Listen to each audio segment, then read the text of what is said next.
1 Tessalonicenses capítulo 1. Eu, Paulo, e Silas, e Timóteo escrevemos esta carta aos irmãos da igreja da cidade de Tessalônica, a vocês que estão unidos com Deus, o Pai, e com o Senhor Jesus Cristo.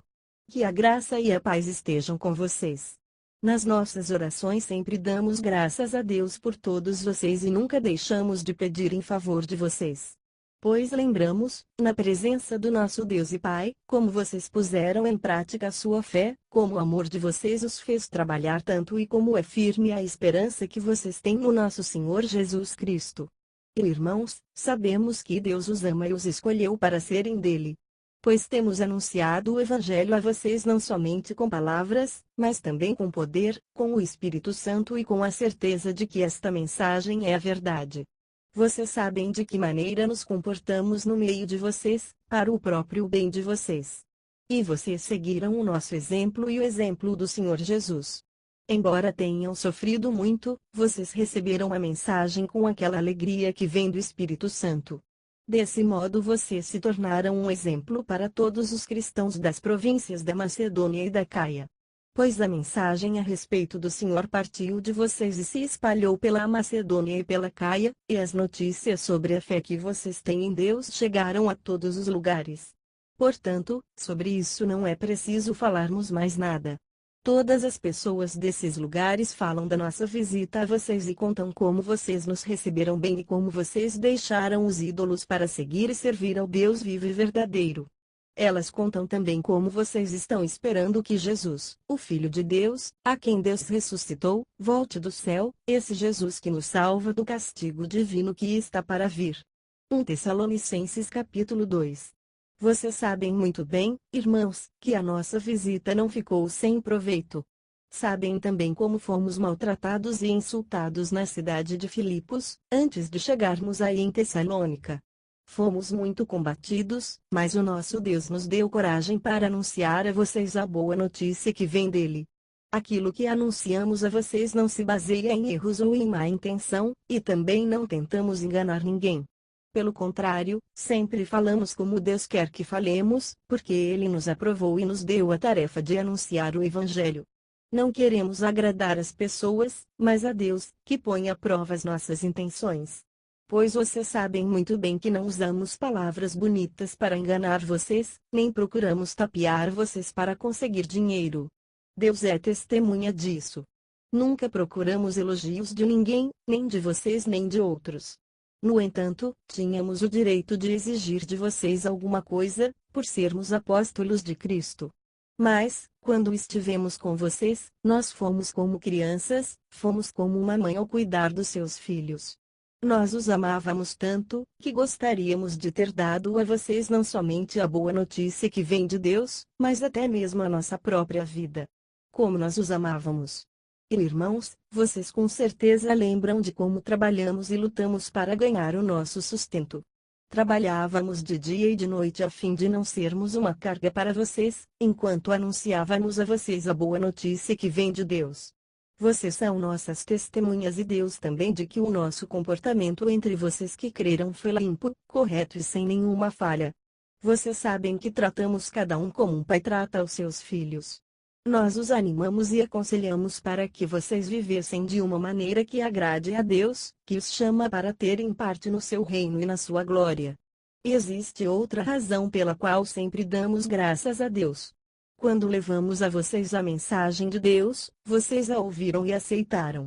Não a aceitaram como uma mensagem que vem de pessoas, mas como a mensagem que vem de Deus, o que, de fato, ela é. Pois Deus está agindo em vocês, os que creem. Meus irmãos, o que aconteceu com vocês já havia acontecido também com as igrejas de Deus na Judéia, com o povo dali que pertence a Cristo Jesus. Vocês foram perseguidos pelos seus próprios patrícios do mesmo modo que os cristãos da Judéia foram perseguidos pelos judeus. Foram os judeus que mataram o Senhor Jesus e os profetas e também nos perseguiram. Eles desagradam a Deus e são inimigos de todos. Tentam até nos impedir de anunciarmos a mensagem de salvação aos não-judeus. Com isso eles completam o total dos pecados que eles têm cometido. Mas agora o castigo de Deus caiu finalmente sobre eles. E irmãos, nós tivemos de nos separar de vocês por algum tempo. Estamos longe dos olhos, mas perto do coração. Sentimos muitas saudades de vocês e gostaríamos de vê-los outra vez. Por isso quisemos ir até aí e fazer uma visita a vocês. Pelo menos eu, Paulo, quis fazer isso mais de uma vez, mas Satanás não nos deixou. Afinal, quando nosso Senhor Jesus vier, vocês e ninguém mais são de modo todo especial a nossa esperança, a nossa alegria e o nosso motivo de satisfação, diante dele, pela nossa vitória.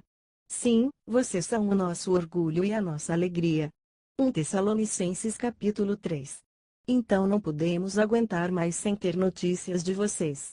Por isso Silas e eu resolvemos ficar sozinhos em Atenas e enviar a vocês o nosso irmão Timóteo. Ele tem trabalhado conosco no serviço de Deus, anunciando o Evangelho de Cristo. Nós o enviamos para animar e ajudar vocês na fé, a fim de que ninguém fique desanimado por causa das perseguições.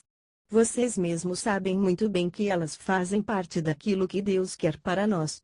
Pois, quando estávamos com vocês, nós os avisamos que íamos ser perseguidos, e, como vocês sabem, isso aconteceu mesmo. Por isso não pude aguentar mais sem ter notícias de vocês. Enviei Timóteo para saber como vai a fé que vocês têm. É que eu tinha medo de que o diabo os tivesse tentado de tal modo, que todo o nosso trabalho tivesse ficado inútil.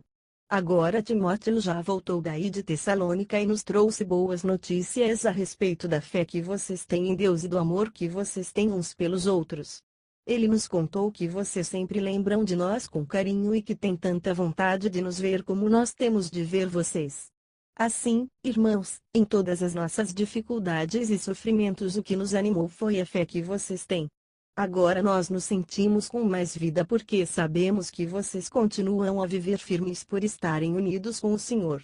E assim podemos dar graças a Deus por vocês. Agradecemos a alegria que temos diante do nosso Deus por causa de vocês. Dia e noite pedimos a Ele de todo o coração que nos deixe ir vê-los pessoalmente para podermos completar o que ainda falta na fé que vocês têm. Que o próprio Deus, o nosso Pai, e o nosso Senhor Jesus preparem o nosso caminho para podermos ir visitar vocês. Que o Senhor faça com que cresça cada vez mais o amor que vocês têm uns pelos outros e por todas as pessoas, e que esse amor se torne igual ao nosso amor por vocês. Desse modo Deus dará força ao coração de vocês serão completamente dedicados a Ele e estarão sem culpa na presença do nosso Deus e Pai, quando nosso Senhor Jesus vier com todos os que são dele. Amém. 1 Tessalonicenses capítulo 4. Finalmente, irmãos, vocês aprenderam de nós como devem viver para agradar a Deus, e é assim mesmo que vocês têm vivido. E agora pedimos e aconselhamos, em nome do Senhor Jesus, que façam ainda mais. Pois vocês conhecem os ensinamentos que demos pela autoridade do Senhor Jesus. O que Deus quer de vocês é isto: que sejam completamente dedicados a Ele e que fiquem livres da imoralidade. Que cada um saiba viver com a sua esposa de um modo que agrade a Deus, com todo respeito e não com paixões sexuais baixas, como fazem os incrédulos, que não conhecem a Deus. Nesse assunto, que ninguém prejudique o seu irmão, nem desrespeite os seus direitos. Pois, como nós já lhes dissemos e avisamos, o Senhor castigará duramente os que fazem essas coisas. Deus não nos chamou para vivermos na imoralidade, mas para sermos completamente dedicados a Ele. Portanto, quem rejeita esse ensinamento não está rejeitando um ser humano, mas a Deus, que dá a vocês o seu Espírito Santo. Não há necessidade de lhes escrever a respeito do amor pelos irmãos na fé, pois o próprio Deus lhes ensinou que vocês devem amar uns aos outros. Pois é esse o amor que vocês têm mostrado a todos os irmãos que vivem em toda a província da Macedônia. Portanto, meus irmãos, pedimos que façam ainda mais, procurem viver em paz, tratem dos seus próprios assuntos e vivam do seu próprio trabalho, como já dissemos antes. Assim, aqueles que não são cristãos os respeitarão, e vocês não precisarão viver às custas de ninguém. E irmãos, queremos que vocês saibam a verdade a respeito dos que já morreram, para que não fiquem tristes como ficam aqueles que não têm esperança. Nós cremos que Jesus morreu e ressuscitou, e assim cremos também que, depois que Jesus vier, Deus o levará de volta e, junto com ele, levará os que morreram crendo nele. De acordo com o ensinamento do Senhor, afirmamos a vocês o seguinte: nós, os que estivermos vivos no dia da vinda do Senhor, não iremos antes daqueles que já morreram. Porque haverá o grito de comando, e a voz do arcanjo, e o som da trombeta de Deus, e então o próprio Senhor descerá do céu. Aqueles que morreram crendo em Cristo ressuscitarão primeiro. Então nós, os que estivermos vivos, seremos levados nas nuvens, junto com eles, para nos encontrarmos com o Senhor no ar. E assim ficaremos para sempre com o Senhor. Portanto, animem uns aos outros com essas palavras. 1 Tessalonicenses capítulo 5. Irmãos, vocês não precisam que eu lhes escreva a respeito de quando e como essas coisas vão acontecer. Pois vocês sabem muito bem que o dia do Senhor virá como um ladrão, na calada da noite. Quando as pessoas começarem a dizer tudo está calmo e seguro, então é que, de repente, a destruição cairá sobre elas. As pessoas não poderão escapar, pois será como uma mulher que está sentindo as dores de parto. Mas vocês, irmãos, não estão na escuridão, e o dia do Senhor não deverá pegá-los como um ladrão, que ataca de surpresa. Todos vocês são da luz e do dia. Nós não somos da noite nem da escuridão. Por isso não vamos ficar dormindo, como os outros, mas vamos estar acordados e em nosso perfeito juízo. Os que dormem dormem de noite, e os que bebem é de noite que ficam bêbados. Mas nós, que somos do dia, devemos estar em nosso perfeito juízo.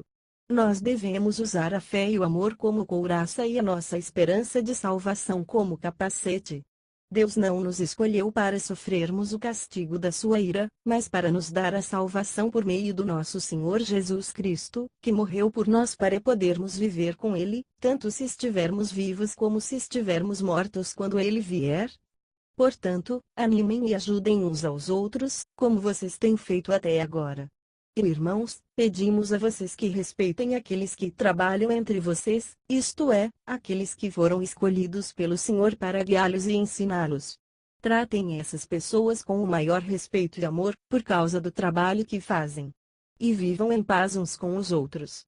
Pedimos a vocês, irmãos, que aconselhem com firmeza os preguiçosos, deem coragem aos tímidos, ajudem os fracos na fé e tenham paciência com todos. Tomem cuidado para que ninguém pague o mal com o mal. Pelo contrário, procurem em todas as ocasiões fazer o bem uns aos outros e também aos que não são irmãos na fé. Estejam sempre alegres, orem sempre e sejam agradecidos a Deus em todas as ocasiões. Isso é o que Deus quer de vocês por estarem unidos com Cristo Jesus. Não atrapalhem a ação do Espírito Santo. Não desprezem as profecias. Examinem tudo, fiquem com o que é bom e evitem todo tipo de mal. Que Deus, que nos dá a paz, faça com que vocês sejam completamente dedicados a Ele. E que Ele conserve o espírito, a alma e o corpo de vocês livres de toda mancha, para o dia em que vier o nosso Senhor Jesus Cristo. Aquele que os chama é fiel e fará isso. E irmãos, lembrem de nós nas suas orações. Cumprimentem todos os cristãos com um beijo de irmão. Peço com insistência, pela autoridade do Senhor, que esta carta seja lida para todos os irmãos. Que a graça do nosso Senhor Jesus Cristo esteja com vocês.